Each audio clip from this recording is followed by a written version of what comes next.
Welcome everyone to the City Services Committee meeting Wednesday the 2nd of October 2024. First on the agenda is apologies. We don't have any apologies, but we do have one councillor here, Councillor Newell. I'll move that she be granted speaking rights. Can I send her? Councillor Holderness, all in favour? Aye. Well, right, we'll go to declarations of interest too. Anyone got any declarations? Could you speak to the government's advisor? Go to item 3, which is public forum. We have 2 speakers who want to talk at public forum. First up is Judi. Huxedurp. Yeah. She's on Zoom meeting. She's talking on Upper Hutt Autism Group, item 6. You've got 5 minutes here, Judi, and after four minutes, you'll get a bing, and on 5 minutes, you'll get another bing. Thank you. So, welcome, and I'll leave it to you. Thank you. I hope you can hear me. Yes. I want to thank you, first of all, for including Upper Hutt Autism Group in your agenda. And I just wanted to remind you that UHAG, as we're fondly known, helps support over 100 families in the area. And it's supported families throughout this year, which has been a really tough one. And we're available 7 days a week for parents in crisis. The phone hasn't rung at 2 o'clock in the morning, but one of my message streams to one family went on until at least 11:30 at night. So we really are there. As you share the information, more and more families get support. So I thank you for that, because many of our families, and it's more than I care to admit, have said that UHAG is their only support. So they're isolated and alone, and we're it. So thank you for that. And then just really, really quickly, I know I didn't put it in the thing, but it's regarding the funding rounds. I just want to thank you for keeping the community grants scheme going. UHAG has been going for 6 years on volunteers' backs, and Upper Hutt City Council has always supported us. And thank you, thank you, thank you. It helps keep the support going. So thank you. And that's all I had. Right. Thank you, Judi. Any questions for Judi? No questions? No. All right. Thank you, Judi. Thank you. Thank you. Thanks. Okay, our second speaker is Heather. Heather. And as you know, 4 minutes. 5 minutes, but 4 minutes. You get a thing, and I'll make it pretty quick. It's right, my children believe less is more. They're talking about the number of veggies under the cheese and the pizza. Right, so I just this is just a common piece in Ottawa. But as councillors, you've got at worst 1 more year to make a difference to our community. And I've just got a list, just a bullet pointed list really. So on page 6, the social media, I'm getting lots of feedback from members that don't have social media. Generally they're older and they're not hearing about things. So I just wondered if we could maybe focus on how we get that community, how we get community events out to the population that don't have social media. Page 9, the requests and reports, the top 10. You mentioned that you've omitted the consultations and the number of OIAs. It would be really interesting to know what those figures are, even if you don't include them in the top 10. Page 16, Akatara Cemetery. There's mentioned there that there's a resource consent going through Greater Wellington for the removal of vegetation. I've emailed Brett and got a really nice response that there is an area of protected ecological value that they're going to save. But I just noted that in the 2 minutes or the 2 agendas of the 2 meetings that I've been to, there's been no specific detail, and it's that vagueness. It's no one's fault. It's the reporting style of our agendas. They've become sort of more vague summaries and not including detail. So it would just be nice to have some reassurance that their specific area they're talking about.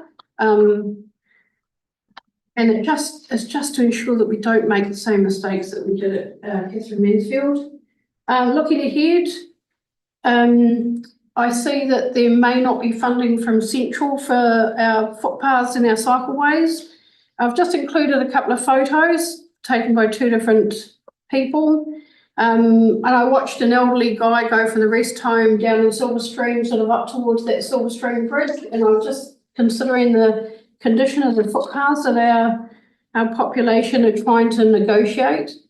So I just wondered if we know that we might not be getting funding, that we try and prioritise funding for the active spaces and have a backup funding stream somewhere. General, page 19, numbers 29, 30 and 31. It comes down to the detail. A lot of these items don't include the detail. So you talk about the floodlights, you talk about the grass coming up for 3 months, you talk about the turf. I know the turf is in the long-term plan, but what are the costs? And can funding be obtained from some sporting grant, or can it be a user pays? So can we maybe reconsider how that's funded? At the moment, it's through the long-term plan and roads, I believe. Page 44, resource consents of interest. I just want to know what changes we're putting in place to prevent this from happening again. I asked council where the trees have gone, and it took 3 weeks before I received an official reply that said they're stored in Upper Hutt. That was it.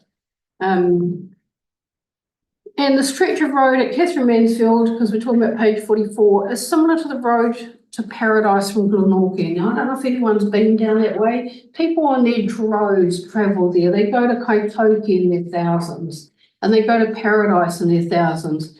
And it's because of the natural beauty, and it was a popular Lord of the Ring filming set for that reason. And anyway, so it's been said that the forests of Aotearoa calm the soul like no other in the world. Imagine being the tree capital. We could be the eco-tourist capital of Aotearoa, just minutes from the capital. Oh, and that's it. So it's only a quick one. I'll just let them speak now. Thank you, Heather. That's not at all. Water.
So thinking.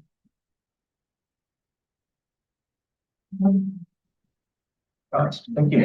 Questions? Questions? I don't usually get questions. It's all usually rhetorical. Sorry. Councillor Bevan. Thank you, Heather. On your first point about communication and not, for those who are non-social media, do you have any ideas? Because we're stumped, because the newspapers aren't getting around as much. And I said library, someone said it shouldn't be at the very back. I don't know, maybe we need to ask the people that are not getting it. Yeah. Because I'm not looking in the places they're looking, I'm getting it online, so. Yeah. I did ask, they came up with some suggestions, but it really is where their foot traffic is, isn't it? It's that, I think they were talking about like on the front windows, but that's, here again, that's a lot of printouts and a lot of labour. Perhaps maybe that could be I suggested the Upper connection and maybe they go on their email because he started an events page and that was welcomed. But there again, it's that getting that information out to that. That's because that's what we're trying to do with our newsletter as well. Yeah. But then people. I think a lot of them will do email, but they don't do social media. So that's yeah. But I agree, it's a good question. Thank you. Thank you. Yeah, thanks, Chair. It's similar vein. What are any thoughts about the digital billboards we have? One Billboards. off the motorway, but it's something like that. I know, I did see that you've got the billboards reactivated, but yeah, but because I think it's, for example, well, the latest example was the Upper Hutt Repair Cafe, and they didn't know about it until it was too late. So I don't know how you get that information out to them. That's not a council thing. Yeah. But that's just one example. That was just the only example I can think of, and I just thought I'd raise it because it's come up a few times. Your question? No? Okay, thank you, Heather. Thank you. Right, we shall move along to item 4, Director's Report on Reggie Patches and Greg. Starts with direct reading updates. Thank you for being aware of those topics. Questions on? I'll start it off. I've just got one question on item 6. Just with continuing the briefing on the revocation of the part of the reserve on the Hutt River Trail and Exit Birchfield. Just give me a briefing on that. Through your chair, yes. So at the 17th of July policy committee meeting, there was a decision from the committee to proceed with proposed revocation of a piece of reserve land. That follows a legislative process under the Reserves Act and includes direction and engagement with the Department of Conservation on that. So we're going through that process. The engagement opened last week and opened until the 27th of October. The information and the ability to make submissions are available on our platform. I can share that link if you haven't seen that already. That's all in this. Through you, Chair. With the community notice boards, the 2 digital notice boards being up and running, I wonder, with the one, especially at Silverstream, there was a conversation about, I think His Worship the Mayor mentioned the fact that part of the tagging of it was because it was at a height that allowed for that. Have we now raised that height to ensure that this doesn't happen again? Through you, Chair. As far as I know, the height has not changed on the billboard. And as far as I understand, the way it's been installed is based on how to build that site at this point. So I would have to inquire as to any cost and practical ability to change how it's been installed at the moment. Well, I'm just wondering what we're doing to ensure that we don't have the same issues and problems around tagging, and obviously the accessibility is one of the things that makes it a target. So what are we doing to ensure that we don't have the same problem? Through you, Chair, we haven't taken any particular actions to monitor tagging or try and remediate that. Something we're happy to monitor, but like I said, the billboard has been built as it is and installed as it is at the cost at the time. So we have to look into any changes. Short of potentially fencing it off or something, but that comes with its own issues, I guess. As taggers, applying buildings to do. So I do have one more question, through Chair, which is around the social media side of things. I was reading some articles from people who were doing social media things, and I wondered, we've got separate Facebook pages. For example, for the library, there's a separate Facebook page to the and I don't know if H2O had its own, but like, what's the thought around potentially consolidating that to get a consolidated base for putting out more information. Through you, Chair, that's a very interesting observation and something that's actually come up with the communication engagement team because in recent weeks we have some new members of the team who I guess are coming with a different new perspective and having a look and essentially looking at a bit of a stock take, I guess, across our different channels. So I guess that will be part of that consideration for the foreseeable future. There's certainly some merit in thinking about things like duplication of effort, dilution of brand, you know, how much the community gets saturated with council-related communications. So all of those are worthy considerations that the team are starting to look into at the moment, actually. Okay, thank you. Councillor Ultra. Thank you, through you, Chair. I just wanted to ask about with the increasing communication. So we just heard from the public forum about people who don't have social media. So I'm just wondering if we can have a look at what else we can do that's not involving online communications, such as the library, for example. I thought that was a good example. Me too. Yes, and through you, Chair. Thank you. I guess, look, it's an ongoing challenge in terms of how do we reach our community across the channels we have available. There is a bit of a focus on digital communication in the current age and era that we're in. And I guess looking at the practicalities of how we can reach people in physical form, particularly these days with the limited means we now have to printed publications locally and so forth. Again, it is something I guess the team are particularly mindful with recent changes around things like the change with the leader, distribution. So look, it's an ongoing piece of work. Again, like I say, we've got a couple of new people in the team coming in with some new thoughts and ideas. So I'm happy to continue raising that and maintain a focus on that and ask the new communication engagement manager to potentially prepare some thoughts to come back to the committee to inform you as to how that's shaping up. Thank you. Yeah, questions? No other questions? I'll move the report be received. Can I get that? Councillor Ultra. All in favour? Aye. Pass. We move along to item 5. The Director's report on asset management and operations. I'll ask the Director if there's any updates you'd like to mention. Just through you, Chair, yes, there are few updates. Just starting at the beginning of the report, in terms of the National Land Transport Fund, those in terms of paragraph 7, the final figures are now available, and councillors will note that we are holding a workshop specifically on this matter tomorrow. Likewise for the speed limits, the government just in the last week have come out with a view on this, so we will also be discussing that with councillors tomorrow at the workshop. Moving on to parks and reserves, just to note that an EOI has been put out for the green space at the former Cobb & Co site across the road here, and expressions of interest close on the 11th of October. Across the page into Three Waters, just to note, I think councillors will be aware that last Friday the Wellington Water Committee held its most recent meeting. There was a paper that went up to that committee that was asking for $15 to $25 million of additional system investment. Upper Hutt City Council did vote against that for affordability reasons.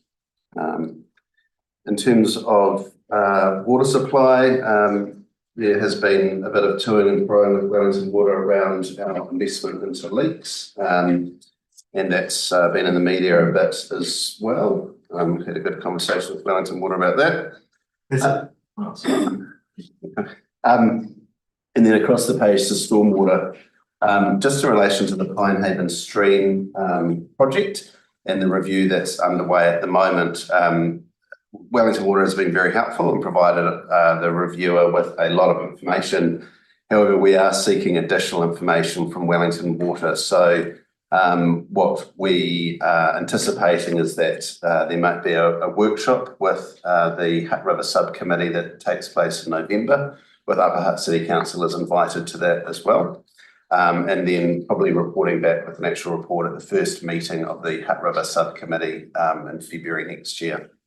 Those are my updates. Right, okay, open to the floor, councillor Newell. Oh, who was this? Councillor Bentley. Thank you, Chair. On that point regarding the Wellington Water, and the leaks budget, it was reported that it would run out of money by January to fix leaks. And we disputed that. What is the accurate statement there? I guess my response to that is that the budget that we have is what was asked for by Wellington Water. It's a increased budget on what was provided for last year. It's actually Wellington Water's call that they have made to accelerate the rate of repairs. And that is obviously depleting the budget at a much faster rate than what was forecast. Should repairs continue in that faster rate, it is forecast, but not certain, of course, that funding could run out before the end of the financial year. The current rate of expenditure has approximately halved the backlogs of leaks in Upper Hutt. And in setting the budget for leak repairs, council, yourselves, were very cognizant of the need to get a balance between leak repairs or putting band-aids on the wound versus actually increasing the investment in a more permanent pipe renewal. So I just wanted to sort of put a counter position, and that's what I've responded. If we do run out before the end of the year, will a paper come to council asking for us to make a decision whether or not we top it up? Yes, of course, and much like last year. If Wellington Water feel that there is a need for additional funding, then of course they can come to us as officers and we will bring that to yourselves as councillors for a decision. So it's not a foregone conclusion that we'll just stop fixing leaks? No, it's not. Thank you.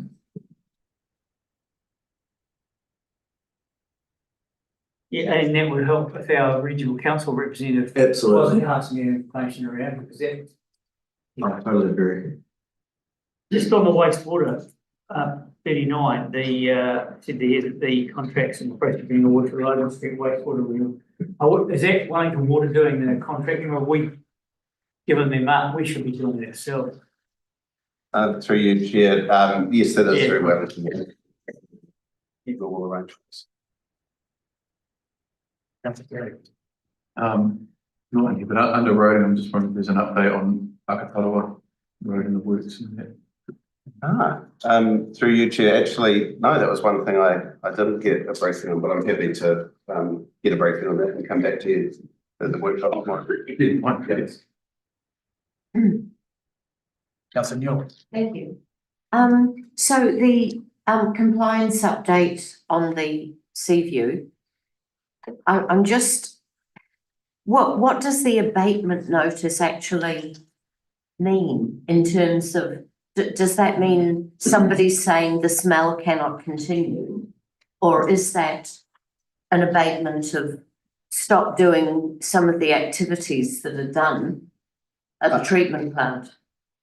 Through you, Chair, my colleague who'd usually be sitting here, I'd be asking advice of, but look, the bottom line is it's telling us off, but as we all know, our community can't stop going to the toilet, so it all ends up there.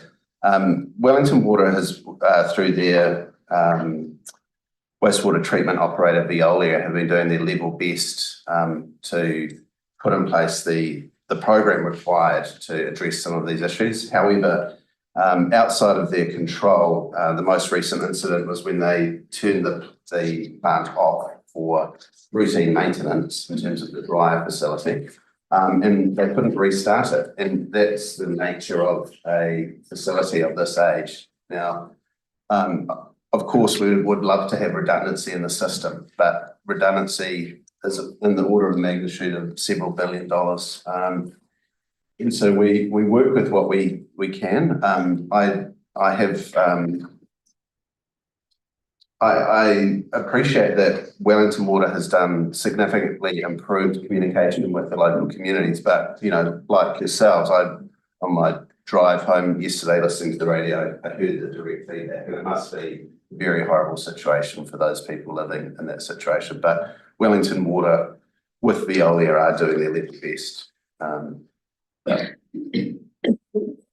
What's the likelihood of Wellington Water actually suing Veolia for non-compliance? Or is that a rhetorical question?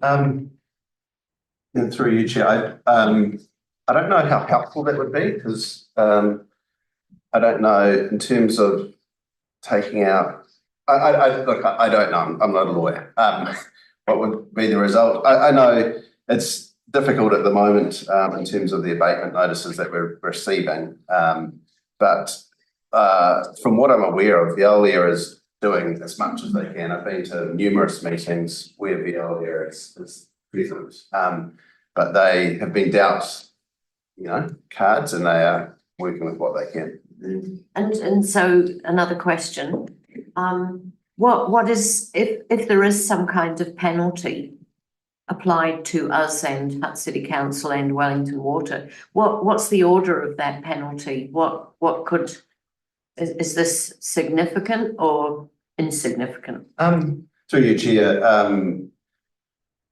this question's been asked before. 10,000 a day. Is it 10,000 a pop? And we pay for it. Yeah, there you go. Thank you. So was that 10,000? 10,000 a day, but we're far from that stage. And we are, through you, Chair, we are effectively working with Greater Wellington as the regulator and doing everything we can. We're doing communicating as much as we can. They're as well aware of the situation. It's just an unfortunate situation. Thank you. Thanks. Thank you through your chair. Around Akataroa Cemetery, there's to ask about the vegetation clearing, and is there any plan to transplant young saplings that can be saved before the mulches go through, and whether that is something that we can do as it's not entirely offsetting. You can't really offset hundreds of years, but it would be a small step in the right direction in at least salvaging things that have taken a year to germinate. And also the land being reclassified as wetland. How much land is affected by that, and is that considered completely unusable? Through you, Chair. So my understanding is that the road works have already taken place. So the formation has already occurred. As per the member of the public's comments earlier, the team have had consultants on site choosing the most appropriate location for the road to go through, cognizant of both the existing native vegetation and the wetland that you referred to. The wetland is an interesting thing. My understanding that the wetland has been created because a culvert has sort of blocked up over time. So it's quite interesting, but we are aware of the wetland being in place, and we're doing everything we can to go around it. But that part of the property would not be used for cemetery operations. Okay. I've got a couple of questions. 19. Just sort of CBD camera upgrade has work been completed, or it's the second cycle now that we've been waiting? So yes, through you, Chair. Yes, I'm pleased to say it was completed by the end of September. Okay. Next question is on 20. The roof at Whirinaki Hall. How much? How bad? And is this part of BAU? Through you, Chair, bad enough to need a full replacement, and that cost is $64,000, and that cost has been accounted for within the plan for that asset. Okay. Nice. Any other questions? Yep. Ultra. So point 60 around the emergency management and Remo's community civil defence drills. I've attended a lot of those around community halls and schools, and part of that drill included radio communications with, it would have been council staff at the library, so it was just to say that that's what communication we would have. So I'm just wondering if these practices are going to include any sort of communication with the community as such, like could there be a community group set up in a school hall or community hall somewhere that could potentially be included in that? Through you, Chair. I can't see why not. I mean, we have to regularly check the radios, and the radios out throughout the community, right up through Akataro Hill Road and to the east as well. So if there was an interest, I think that would be fine if the community in those areas wanted to learn more about it. Didn't they do a couple last year for the community? The community ones that were done were not actually connected, so the radios weren't actually in use. They were just, it was just knowing that there they are and this is how you use them, but not talking to anybody at this stage. So yeah. Any other questions? No other questions? I'll read the report from the state. The main senator, Councillor Media Guppy, all in favour? Aye. Pass. Moving along, item 6, Director's Report, Community Services. I'll ask Director any update. Through you, Chair, no updates, but just, I guess, highlight the 21st celebration of Whirinaki, which many of you are at, and the exhibitions, shows in the theatre and events that they've had there over the last 21 years, and the national and even international significance of some of those things. So well above their weight, and I think it's worth mentioning as part of this. Yeah, definitely. I mean, very, very well. Actually, it was a good turnout too. It was not. I was worried about the purchase, 21 years, people change. That's what you. Any questions? Councillor Alton. 2028 has got H2O Extreme reopening in 2025. Is that still expected in March? Through you, Chair, yes. And we actually hope to be able to put water in quite a little bit earlier than that, but there will be a number of processes to go through before we open to the public. But on track and on budget. Right, thank you. Thank you.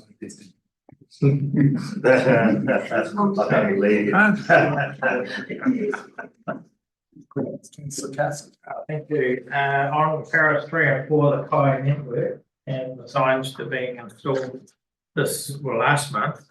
Where are the signs being installed, please? Through you, Chair, the signs are by the food.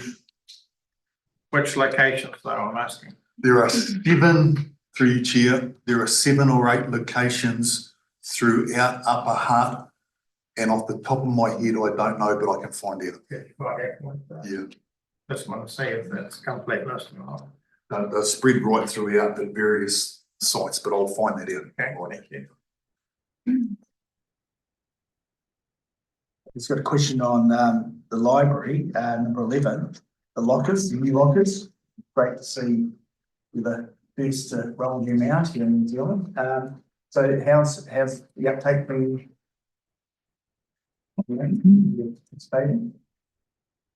Through you, Chair, specific numbers I can't give, but I can get. But it has been very slow, and we've had a very soft, as indicated, introduction. So we got over a few teething problems and got customers used to it, etc., like that. Very much modelled on the grocery stores and the pick up and deliver there. But as indicated, first library in New Zealand to have something along these lines, and completely externally funded. Sorry. Any other questions? Councillor Holden. Just on that, are we looking at getting a click and collect locker at Pinehaven Library? Through you, Chair, unless we can get some external funding specifically for Pinehaven, unlikely at this point in time. Thank you. No any questions? I'll move to the report being received. No second. Councillor Bentley, all in favour? Aye. Aye. Right, we move on to item 7, Director Support of Planning, Regulatory and Services. I'll ask Bridget, who's sitting, the updates. No updates, but happy to take any questions. Item to forward. Councillor Bentley. Not a question, but just some positive feedback. Had a member of the public tell me that they were very pleased to get the reminder about their Warrior Fitness registration being out of date by a couple of days. Okay. That was like, it's a very nice approach from council to get that rather than just being pinged with a fine that they probably couldn't have afforded. So that was really good touch. I'll make that. Thank you. Councillor Carey. Yeah, through you, Chair. What? Sorry, it's on parking enforcement, for instance. Do we know when the increased rate for like disabled park fines comes in? Now, Nice. Nice, yeah. So what we. One thing I really agree with. Good job. Great too. Councillor Neal, please. Well, theoretically, No, sorry. you're not bothered, okay. All right, so what are the implications, do we know, about the government's proposed changes to building consents being tackled at a regional or out of our hands? What do we know about that? Through you, Chair. It is a very recent announcement, so at this stage, even the media release is quite high level and indicates suggestions and options they may be looking at. So I think at this stage it's a watch and see. And yeah, it's too early to say whether what sort of changes will roll out and what that means. Okay, thank you. Councillor Holden. Thank you, through you, Chair. I was going back to the parking enforcement piece and the to Councillor Carey's point about the increase in fine now up to $750, I think it is, isn't it? There's an app that people can report people who are parking in that. Does that, when people do that, does that go through to the local authority for to then ping the parking warden to do that? Because there is an app specifically for reporting that. Through you, Chair, I do not know that answer. I can find out and let you know though. Yeah, because there is a New Zealand one that does do that and that does ping through. And I just wondered, because that would be a really good way for that community involvement to be able to help, alert parking humans to when that is actually in play. Yeah, no, I'll feed that back as a question. Thank you. Any more questions? That's the questions. Happy to move. Got a mover, Councillor Holness, got a seconder, Councillor Hammer. All in favour? Aye. Passed. Through you, Chair, if I may, I can answer councillor Johnson's question around the sites of the habitat. Birchville, my kindergarten, Brown Elm, outside Rimutaka Baptist, Kimberley Community House, St Joseph's, Corner Montgomery, Crescent Ferguson Drive, Awakened Church, St Margaret's, Poacher Park, and the Hub Social in Ferguson Drive. The Timberley one, I was All right. We'll close the meeting at 5:07. Thank you everyone on Facebook.